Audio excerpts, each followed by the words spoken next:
we're better, we're whatever. And so they take industry data and they just ignore you. But where industry data is important is in actually helping you prioritize what your concerns should be. So keep them in your cube. Keep them in your office. When you're dealing with things in your team, that's what industry data is important. But you don't need to use it as your communication tool. Do you relate every security to a business objective? We had a bank that I talked with. Great example. He had wanted to roll out automated patch management. It was going to be a very, very, very large project and a very long time from a resource perspective. He had gotten pushback and things like that from his initial talks. He did two things that were pretty interesting. First, he changed the way he decided to communicate the actual message completely. He said, you know what? I looked at our business objectives and we want to open 4 branches, every couple of months for the next X number of years. And we just heard back from the Fed, who's going to be auditing us, that if we don't fix some of these issues, that they may put an injunction for our capability to actually open our branches. Okay, and what the Fed was looking at was X, Y, Z, and Y was the fact that our patches aren't up to date because our guys are overworked. So what I want to do is I want to implement this program which solves Y, which means the Fed's happy, which means we open our 4 branches. Okay, he started the conversation like that. It's a completely different way than talking about, oh my gosh, rampant malware out there is infecting machines that don't have patches. The average patch latency in a business is 40 days, blah, blah, blah.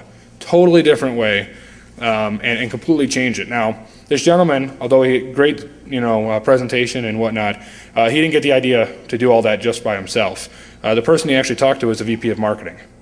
Okay, we saw, this was another interesting trend that we saw is those who were at the top of their game from a security perspective leveraged other people in the business to help with their case. So in this case, we've actually saw a couple CSOs who use marketing people to say, hey, can you take a look at my presentation and see if there's any way you could simplify it?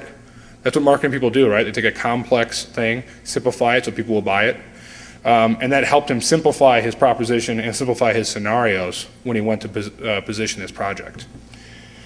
Second thing that third thing that we saw was reduced risk, okay? Everybody seems to focus on risk, whether they're doing a quantitative approach with numbers and metrics with impact and probability, et cetera, or they're just doing a red, green, yellow, high, medium, low approach.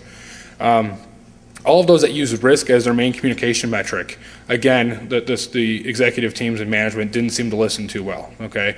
What really was important was that the fact that the risk was high, medium, or low isn't too much of a concern. It's the probability of that risk that really matters to the organization. Is this going to happen tomorrow, or is this going to happen in 3 years? And many times we saw pretty strategic projects, when they'd go in, they look at the risk. The strategic project wasn't necessarily solving a high-risk item, maybe a medium or a low-risk item, but it was a high probability item of it actually occurring. So the situation that I have to talk about is, if you have a low probability item or a high probability item that's medium to low risk, you get a couple of those and you immediately have a very high-risk situation. Okay, so focus on probability.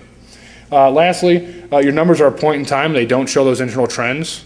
So when you're looking at those repeatable measurements, like I mentioned, if you can easily trend those before you're even talking to the executive management team, you'll completely discredit any arguments they have of saying, well, that just was because of last week's rushed orders, or that was because of this. So you can start trending some things. And then lastly, we saw a pretty interesting thing, which was if you have IT involved in any strategic planning meetings and IT's heading any projects, they ended up failing.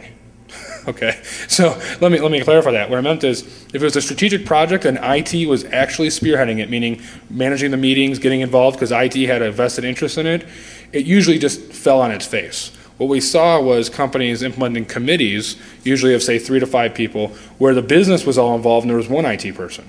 And he translated from the business speak to the tech speak, okay?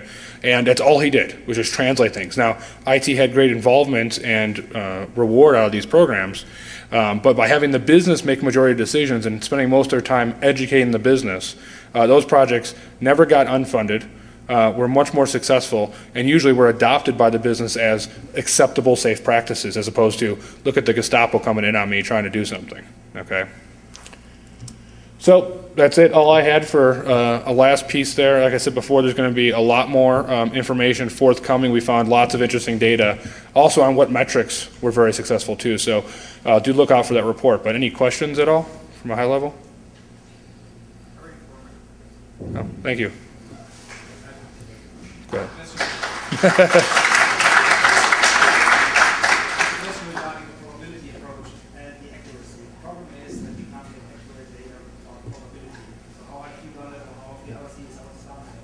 So the question was, you have accuracy and probability, and those two together can be difficult to measure over time and be accurate on, right? And so what we saw is actually it's all about your internal measurements.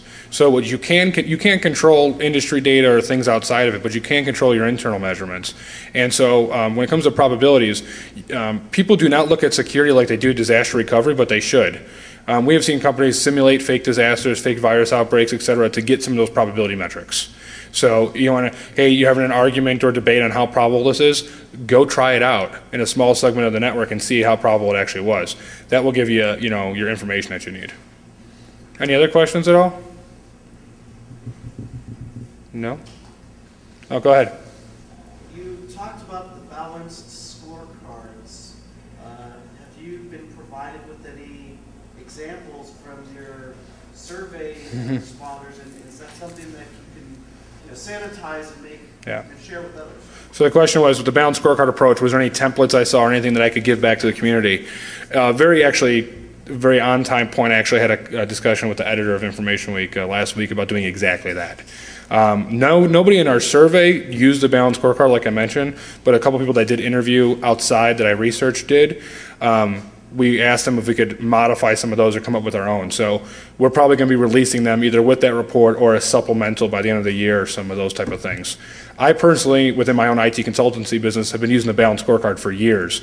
I just never linked up anything until I started really diving deep in the survey. But we have been implementing something very similar to it for our clients for years. So we have some of that too that we can leverage. Go ahead. A lot of companies use compliance and security. So what you get back is you just spent X million to become compliant and actually pass the audit. Why should we spend anything else? Right. So the question was, a lot of companies are talking about compliance and how there's a difference between being incompliant and being truly secure. And you're 100% right. If the only argument you ever have is, does it matter for compliance, that means you have an immediate education issue. And not an education issue from a security perspective. I'm talking about an education of what your value is to the business. So when I talk to a CSO who mentions that to me, Mike, the only hammer I have is compliance. And of course, when you only have one hammer, everything looks like a nail, right? So if you've met your compliance requirements and you passed your audit, why are you there, right? And so the question I said back to him was, well, we need to start looking at you from a strategic perspective. How does security help the business? So in this case, it was an actual SaaS provider. And I told them, you know what, you can start using marketing or security within your marketing and start tracking some things. Can you work with the sales team, for example, and say, hey, if we build some marketing literature about our security processes, can you start tracking if that helps you close deals? Okay, so over about an 8-month period, he went back to the board and said, listen, we did a little survey and come to find out we got this really big banking customer because we opened the kimono a little bit about our security processes and they saw what we did and they liked it. And so, that was a thing that led to sales. So now security is not just there as a, compliance requirement checkbox, it's enabling sales, right? It's enabling marketing's capability and things like that. So I always tell people, you're always stuck in the forest. So you got to step out. Compliance is a good thing from an idea perspective because it's supposed to help ensure that, customers are protected, et cetera, et cetera. We seem to lose sight of that sometimes. And most of the reasons why consumers like compliance requirements is it's protecting them. Yet we don't tell consumers how we're protecting them, right? And things like that. So I would say you want to take a step back and look at what are the other things that are important to the business that you can do that can help them. There's another great example too, not to get too long-winded, but they had an issue with salespeople leaving the organization and stealing customers. So they went in and he sold a DLP email archiving project to management because it allowed them to print out exactly what the salespeople were doing before they left to prove in court or not whether they actually stole a sales list. Okay? To that business, that was very important, right? Now, he had 15 other issues why DLP was interesting to him, but those were the ones that he leveraged from the business perspective and why the business bought in. So, all right. Good, guys. If you have any more questions, you can come see me off stage. Thank you for your time.